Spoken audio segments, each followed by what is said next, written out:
Hello, and welcome back to another episode of Critical Reactions with your host Brian. As we found out in the last video, this week's theme is math rock. And Tool was actually nominated as a request for the week. I put it in the poll not knowing that it wasn't math rock, and it ended up taking one of the top 3 slots. However, I have been educated that this song, Lateralis or Lateralis, is not a math rock song. It is a rock song based on math ideas. So to sort of appease both sides of the argument, it did get top 3, so I am going to listen to it this week. However, I'm not going to put it in the typical themed video slots because I want that theme to be cohesive. I want us to actually explore math rock. So let's check out this Tool track. I've been informed that it is based on the Fibonacci sequence. So yeah, let's dig into this and see what's going on.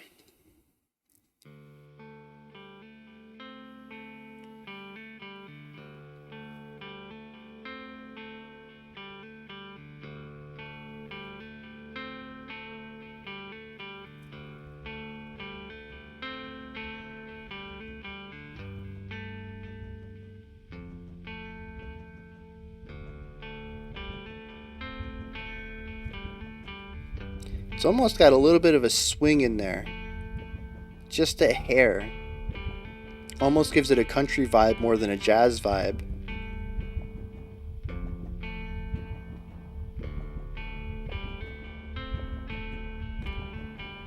Yeah, but those eighth notes do not have the same weight throughout. I'm really digging that.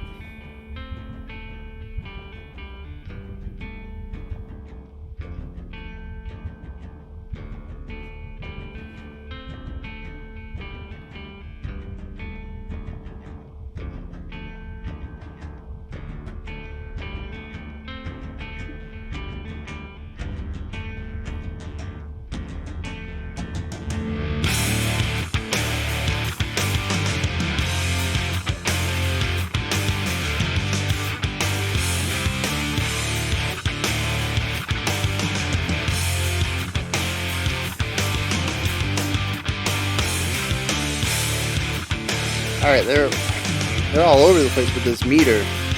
We had a slight tempo shift, which was...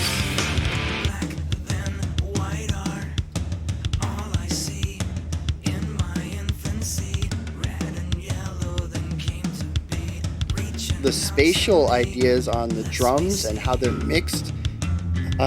Yeah.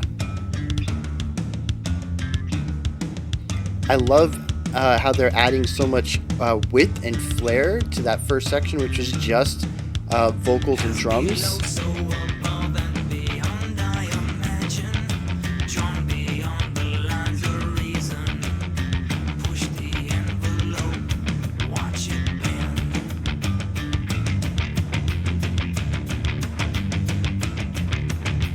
Interesting.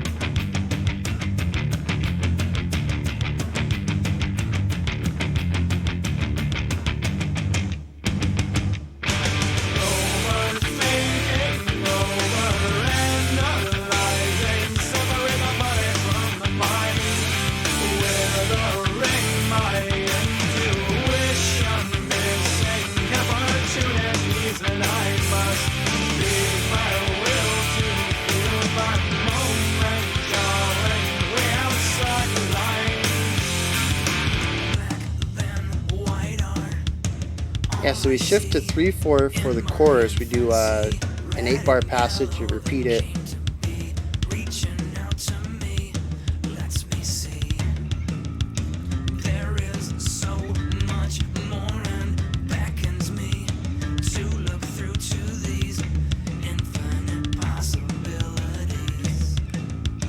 Yeah. So the vocal patterns are walking around the Fibonacci sequence, which I don't know if I would have got if it wasn't pointed out to me, but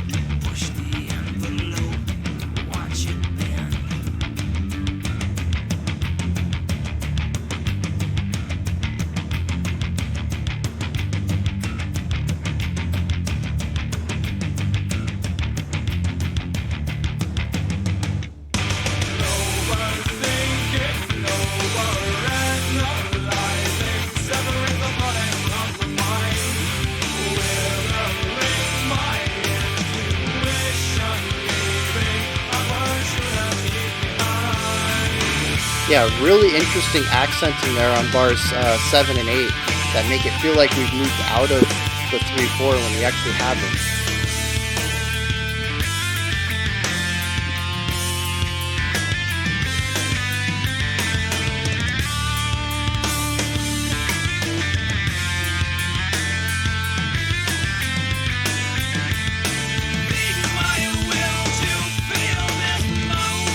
Yes.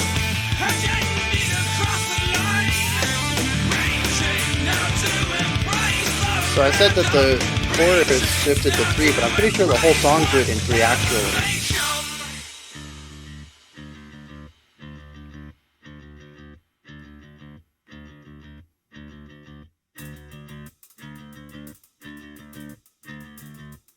Well, except the opening was in 4. I think this part's in 4 now. But I think the verse and the chorus are both in 3.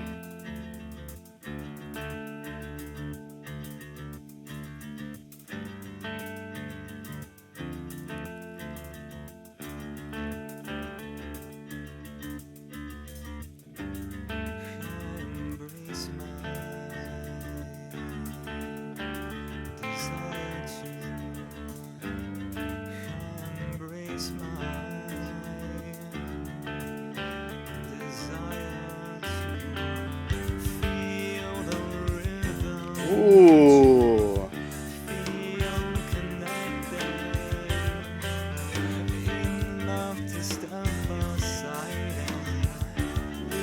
Got some wild polymeter in here. So we still have the 4 in the guitar, but the cymbals and the snare are both doing their own thing there. Might be polyrhythmic though, not polymeter.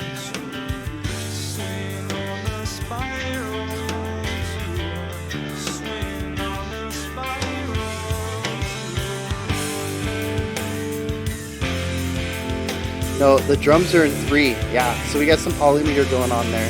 Drums are in 3, guitars in 4.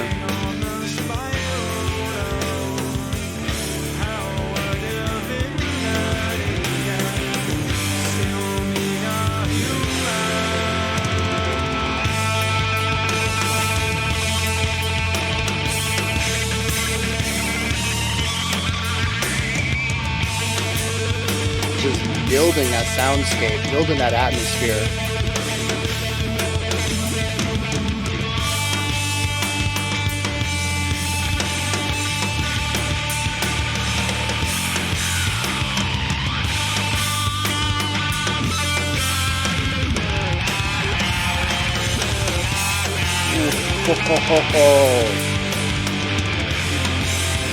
Drummer's just killing it right here.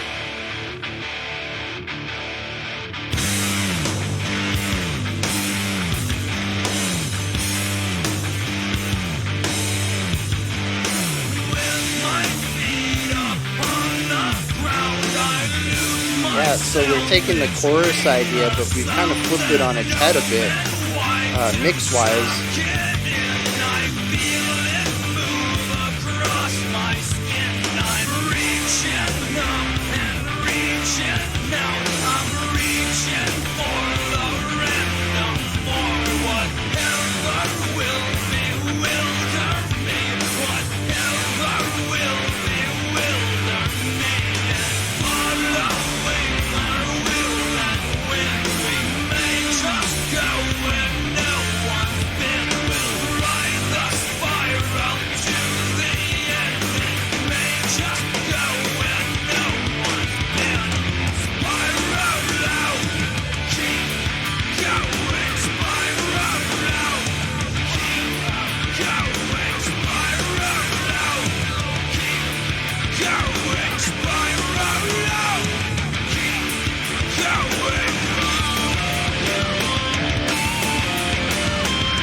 Yeah, so we've transferred that melody line from the vocal to the guitar.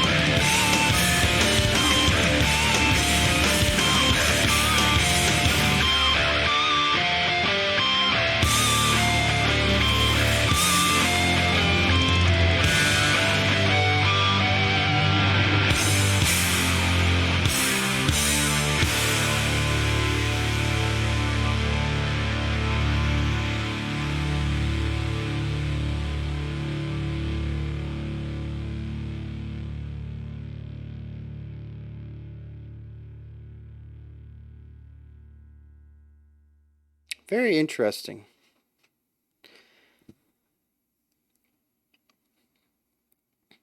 Now, first time listening, I'm probably not going to pick up on everything, um, but right off the bat, my first question is how much of this is based on the Fibonacci sequence?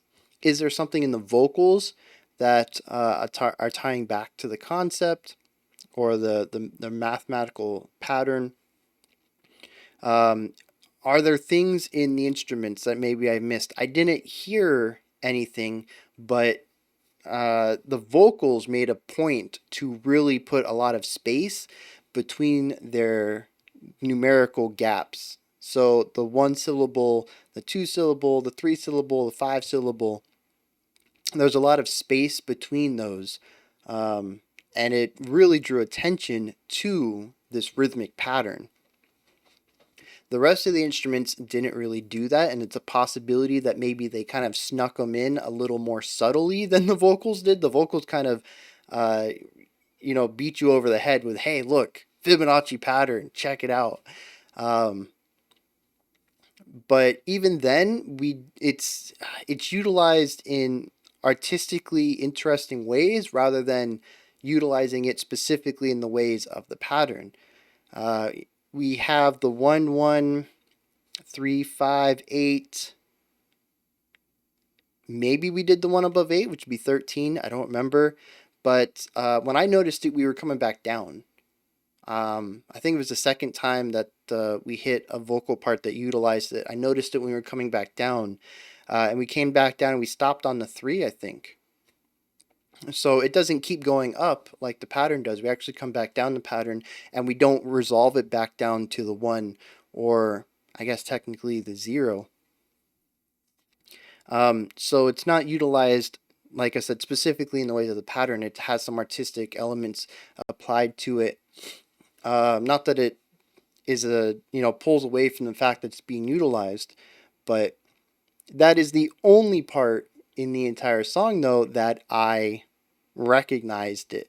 And like I said, it was definitely the least subtle part. It's a possibility it could have been in the drums or the guitars or the bass, somewhere else, just done less subtly, that I didn't pick up. But, I heard it, I've heard it tossed around a few times. This is the Fibonacci song. Or maybe I'm just reading a bit too much into that because I've heard the association between this track and the Fibonacci sequence so many times in the comments. But for a song that I feel at least was hyped up on this mathematical concept, it's one part that's based on it. Um, and so it was a little underwhelming, especially I thought maybe it was going to be something that was put into some of the meter ideas because Tool likes to play around with their time signature.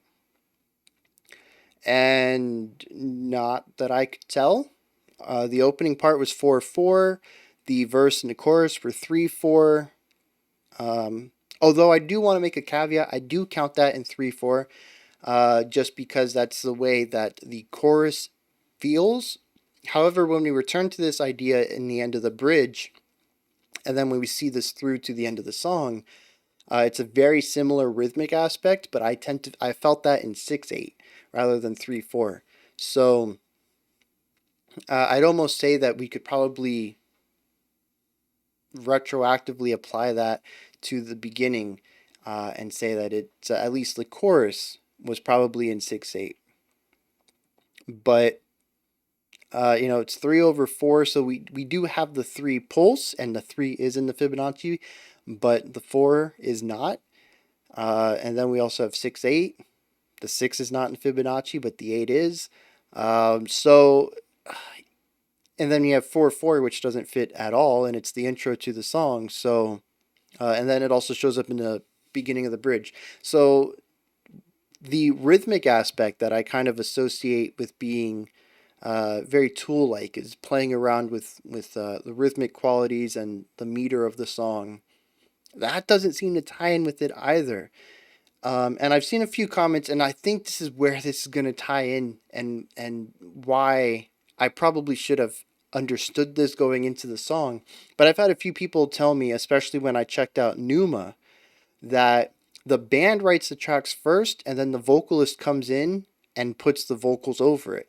And since the vocals seem to be the only part that seems to be based on this Fibonacci sequence, to me it's a very strong possibility that this wasn't supposed to be the Fibonacci song. But as I've mentioned in the past, a lot of people in the mainstream listeners or casual listeners are going to latch on to vocals first. Usually, one, because that's how they're mixed, but two, we are taught to appreciate and understand the language that we speak. But at least in the US, most people are not taught to, appreciate and understand the music they listen to. So it's more natural just to latch onto the language because it's what's going to come naturally to us based on our learnings. And I can see it that a lot of people latch on to the vocals and they say, hey, the Fibonacci sequence is in the vocal pattern, in the verse. This is the Fibonacci song. And really, it's very possible it's not anywhere else in the song. Like I said, there's a possibility that I missed it. It's a dense track. It's my first time listening, and I was trying to pick up a lot of musical things while also keeping an ear out for mathematical things. So like I said, it's very possible I missed it, but I think what's actually happening in reality is that it was an addition made by the vocalist after the song was laid down. Which is interesting, again, just because that's what tends to get attributed to it, when I think the rest of the music is actually more interesting than the sparse usage of the Fibonacci sequence. Now, again, I am missing the context of the lyrics. There's a chance that the lyrics are talking about something related to the Fibonacci sequence and possibly how it exists in the world, maybe outside of its abstract mathematical ideas. But I don't I didn't pick up many of the lyrics. There's something in the bridge, he kept repeating that he was reaching for something, but I think that's really all I picked up from from the lyrics. So yeah, just coming at it from there, first time reaction, where my expectations were at, where my headspace was at. I was a little disappointed to find out that at least what I could pick out, it was a little sparse as far as that correlation goes. However, that was just my hype and where people had me coming into this. On a second or third listen, I don't think that disappointment would be there, because either A, I'm expecting that it's going to be sparsely used, or B, I'm going to be educated on this and be shown where it's applied everywhere through the song. And I'm like, oh, dang, mind exploding. The Fibonacci sequence is everywhere. So yeah, that's just one of those first impression issues. But yeah, let's dig into some of this music though. So there's some really cool things going on in here, and I like how the song actually sets up a specific idea and then subverts it entirely in the final half of the song. So aside from the 4/4 intro, which, like I said, I really enjoy, it has a little bit of a swinginess to the eighths. The eighth notes are not all weighted equally. They're not all played with the equal time on each note, and it gives it sort of this bluesy country kind of thing going on. It's I called it swing eighths, but it really isn't swinging. It's almost kind of dragging, which would kind of be the same idea, but instead of holding on to a note to swing it, it's like we're just taking our time to get to the next note. So I guess you can view it as, instead of a burst of energy, it's lack of energy, more of the energy basis of the same idea. So I really enjoyed that intro. I don't understand what it has to do with the rest of the song. It's very much an isolated part. The musical ideas didn't come back up. The timbres didn't come back up. The 4/4 came back temporarily in the end, but so many elements of it are isolated to just that opening. And it makes me wonder if maybe it's a transition from the track that comes before it, or, well, actually, I don't know what else it would be. I'm curious if Tool has mentioned what that portion means. And again, I'm missing some context. I'm missing the rest of the album. I'm missing the lyrics in the song. Maybe some of the lyrics tie into that sort of bluesy lethargy at the beginning. But just on a musical level, I don't really see how it fits in with the rest of the stuff that comes after it. But then we enter into a tempo shift, a time signature shift, and some odd accented notes and odd passage lengths, which create the most disjointed, disorienting feeling I have felt doing a reaction in quite some time, at least viewing solely on the rhythmic elements. The tempo shift was slight. We moved from 4/4, well, slightly faster. Let me say that. We increased the tempo a little bit. We went from 4/4 to 3/4, and the drums were refusing to showcase any sort of element of lining up with the 3/4. And so it took me quite a few bars to really figure out what was going on there. They decided to change everything that I thought was stable at that point. But I appreciate what it sets up. It puts you in the right mind frame of being lost, and not really being able to find stable ground, not being able to find waypoints or directions, just, this idea of, what's going on. I need to find some sort of landmark, and I'm not. And I think that's a fantastic way to start this song, because it does go through and explore quite a few musical ideas that play around with landmarks. And of course, most musical landmarks are going to be the downbeat of a bar or the downbeat of a passage. Really being able to find that one. And they play around with this idea a lot. And I think it's an interesting way to start out in this confusion and then slowly open the song up. So yeah, that I don't think I actually found a groove in that opening. I tried real hard. But I wonder now that I know, because I didn't know what time signature was at the time, and I didn't know that the drummer was basically trying to avoid, playing beat one is lava, just avoiding that downbeat. Um, Now that I know that in retrospect, I could probably try to suss out the rhythm or the beats from another instrument. Also, now that I know it's probably in 3, I can also feel that. I can feel the tempo change. So on a second listen, I probably won't be as confused, but like I said, I still think it's a fantastic way to start out this song, especially with almost that meandering, wandering kind of vibe at the beginning. There's aimlessness to it, but at least there's movement, there's direction, there's stability, and I think it's interesting to just upend all of that and basically do the opposite. Now you're standing still because you have no idea where you are. It's not even about being able to go somewhere. You don't know where you are. So I think I've talked about this first minute enough. Let's move on. So then we get into the verse. And I mentioned that I love this section. There's a strong emphasis on simplicity, sparseness, and once again, kind of beating you over the head with this Fibonacci sequence. There are drums, very sparse. I think toms only. Heavy reverb, very wide panning. I mentioned that it's a beautiful, beautiful mix on these drums. Maybe it's just because they're isolated that I noticed it. Maybe they actually did pull the mix back in and kind of center it a little bit more after this section. I don't feel like the rest of the song really captured this, but it also would not have worked as well. It really was, the sound, the mix that this opening section needed. But we have these sparse drums creating this very wide sound, and then we have the vocals centered inside of that,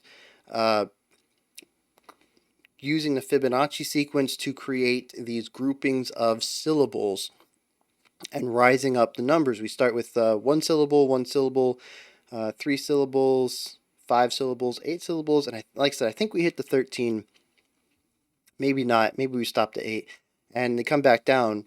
And after this section, the guitars start coming in with these really cool atmospheric things going on.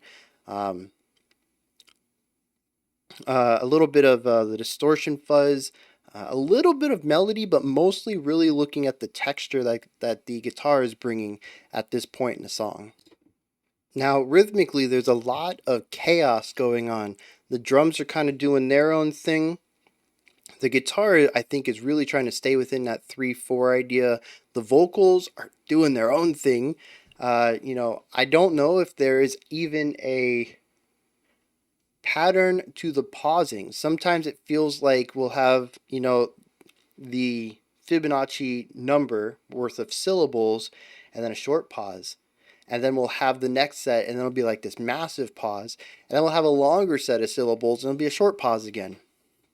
I don't know if there's a pattern to the lengths of the pausing, but the vocals feel like they're in their own time signature at this point just because of how unnatural their speaking and pausing rhythms are.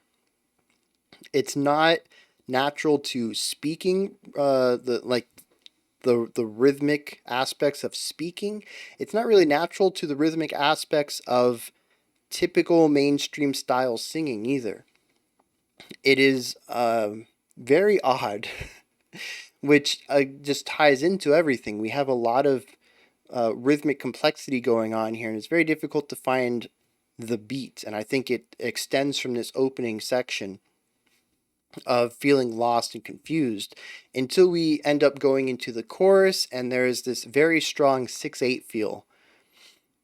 Everything's in on it. The vocals in on it. The guitar's in on it. The drums are in on it. The bass is in on it. It's really cool. We have 8-bar phrases for this section, and bar 7 and 8, the drums decide to do some very interesting accenting stuff, and it feels like we enter into a new time signature a little bit, or maybe some polymetric ideas, some polyrhythmic ideas. Actually, I think is the better word for this. For the finale, which is an interesting subversion because most bands would use the last bar or two of a riff of a pattern to put a drum fill in there to help lead into the repetition. And instead, the drummer decides to actually add in confusion and chaos into this last bar and a half, 2 bars, before bringing us back into that 6/8 groove that everybody comes back together in. And you really, or at least I really, have to force myself to feel the 3 because I want to go along with the drums. And they start accenting like every 2 beats or something like that, completely pushing against that 3 feel that's going on. We got the 1, 2, 3, 4, 5, 6, 1, 2, 3, 4, 5, 6. So you got those pockets of 3. And the drums just start really emphasizing some interesting beats there. And like I said, it's very interesting because that's not usually what a drummer is going to do at the end of a melodic passage, of a pattern. They're going to try to tie it all together to move into the next one, not tear it apart and make it difficult to get back in the groove.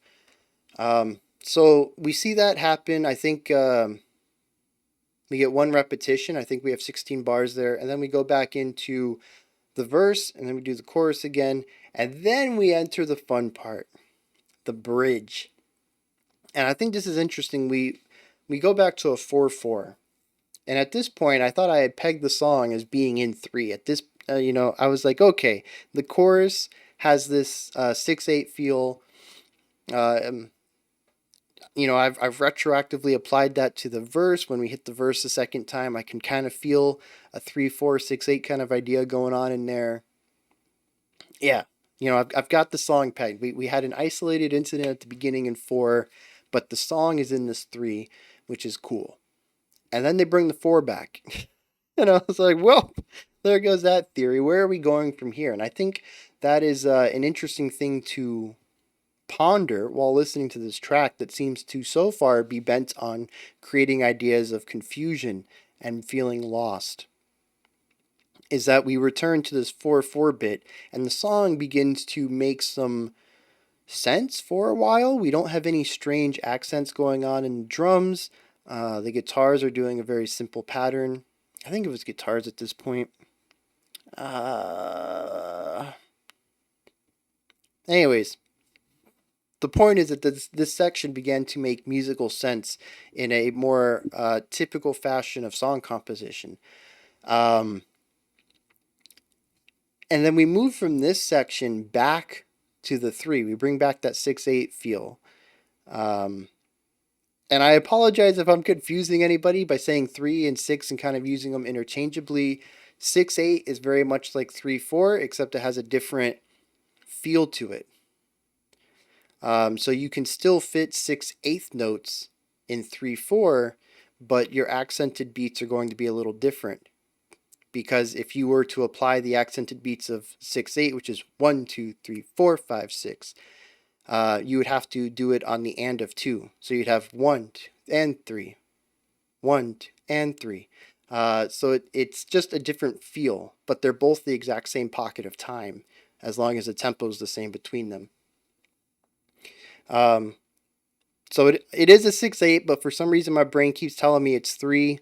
Probably just because it wants to keep the whole song in, looking at quarter notes, get the beat. But I apologize for that. Not in advance, actually. I'm pretty sure I've made that, just interchangeably used them quite a few times already. We return to the 6/8 feel, though, which also could be viewed in a very slow 4/4 if you want. If you take the 1, 2, 3, 4, 5, 6, 1, 2, 3, 4, 5, 6, 1, 2, 3, 4. So you'll take 2 bars of the 6/8, and that is a bar 4. It's just going to be a really slow tempo on that, which I think you can view it as 4/4 with triplet subdivisions pretty much throughout, or you can view it as 6/8 with a faster tempo. I tend to feel it in the 6/8, so that's what I read it as. But for all I know, Tool could have written that part in 4/4, and we actually don't have a tempo change throughout most of the song. The whole song could be written in 4/4, I suppose. I think it would make it more difficult to read, but the nice thing about being the composer and the musician is you don't have to read the music. You wrote it. Why would you have to read it? You just kind of feel it out. So there's that. I suppose that caveat I should make. If anybody has the sheet music and they're like, bro, you're wrong. The whole song's written in 4/4. I don't even know where you found these 3s and 6s. Yes, the song could be written in 4. Any song can be written in any time signature. It's shorthand to let the performer know the intentions of the composer. Um, so yeah, let's get back into this. We hit back the 6/8, but there's a lot more energy. There's a lot more force. I mentioned that it was like a inversion of the chorus, and I still think that the chorus has this nice sort of laid back feel to it. The ba-up, ba-up, ba-up, ba-up, with these kind of large swells on the accented beats of the 6/8. And I know those pitches are wrong. I'm not a singer, whatever. Let's move on. Um, but the interesting thing here is that we take some of those same ideas, but there is a lot of aggression. There's a lot of forward energy on this stuff. And the guitars actually get an inversion of this swell. It feels like they do start the beat on 1, but they don't hit their maximum volume until beat 4. And it's almost like it feels like that the guitars are a beat behind everybody else, but I feel like it's just a really, it's a swell into it. A crescendo, almost like a really long. Well, no, that'd be the opposite. It's a crescendo into the height. The height is not on the downbeat. Like I said, it's a weird subversion of what we've already established with this laid back, swelling into stuff. Not swelling, tapering off that we had originally. Now we're swelling into notes that aren't even on the downbeat. Where the highest point, the most impactful part of this guitar tone is on an unaccented beat. And I think somewhere around here, the drums began to do their own thing. Oh, no, it was the part before when we hit the 4/4 and the drums came in, and the drums came in with that 6/8 feel. And we had the 6 against the 4 polymeter going on. And then I think we came into this more aggressive section. Yeah, just anyways, lots of interesting not tempo, time signature changes, and really creating this sense of chaos and confusion. But I'm really curious about this growth of not necessarily aggression, just more energy there at the end. And I know this was the part I think he says where he's reaching for something and reaching for something else, and there seems to be a lot of drive here, but I didn't pick up any lyrics from the chorus, so I don't know if maybe the character's intention or the vocalist's intention back in the chorus was more lazy, so to speak, less drive, less momentum, less need to do something. And maybe at this point there was, they found a purpose to their life. A lot of the confusion did get cleaned up in that 4/4 section, but the drums brought it back, so there's still a little bit of this whirlwind, lack of direction idea going on. However, I will say at this point in time, it is not done to create confusion. The polymeter is there to increase complexity, but there's still really heavy groove at this part. In fact, I'd say it's the grooviest section of the whole song. I think that even at the end of the phrase, the drums are not intentionally creating to disrupt the groove. The fills are actually there to supplement the groove of the song at this point. Um, so we have this idea of like heavy groove, the complexities all coming together to improve and actually, raise up this moment of the song to hit and be impactful. We have the increased energy. We have we have cohesion between the multiple meters that are in the song. And we have some really cool ideas going on. And like I said, the vocalist, at least, I don't know if it's comparative to earlier, but the vocalist also has a drive that is matching the energy of the song. They seem to have this purpose. Um, and yeah, it all really comes together there at the end. Now, what all of this means in the larger context of this track, I don't know. Like I said, I didn't pick up on a lot of the lyrics. I don't know if the Fibonacci sequence fits in with anything else in the music. I really only picked it up in that one moment. And I don't even know what the Fibonacci sequence is, what it means. I know the pattern, I know how to derive it, but I don't know if it has any cultural or societal or any sort of relevance that could be applied to a song. So I have a lot of questions, and I don't know if I've given a lot of answers, but I hope I have. I think I found some really interesting themes in the music, and I'm hoping that they can be applied to some of the larger themes in the lyrics. I found themes in the music that I hope can be applied to themes in the lyrics and really create a really, a strong cohesion. Because I feel like Tool's one of those bands that should be cohesive between their lyrics and their music. I feel like they're one of the bands that I'm expecting to have that. But also, after finding out that the music's created and then the vocalist comes in and does it, it's a disjointed, segmented creation process. So it really is up to the vocalist to create that cohesion. They have to find out what the song says to them and then put lyrics to it. So I assume sometimes it's going to come through, sometimes it won't. I don't know if that happens here. But this is where you guys come in. I've told you what I've heard from this song, the details that I've picked out from it. Let me know what you guys know about the song. We'll see how close I was, and if my information is helping anybody else piece some puzzles together. Uh, yeah, drop some comments. Let me know what's up.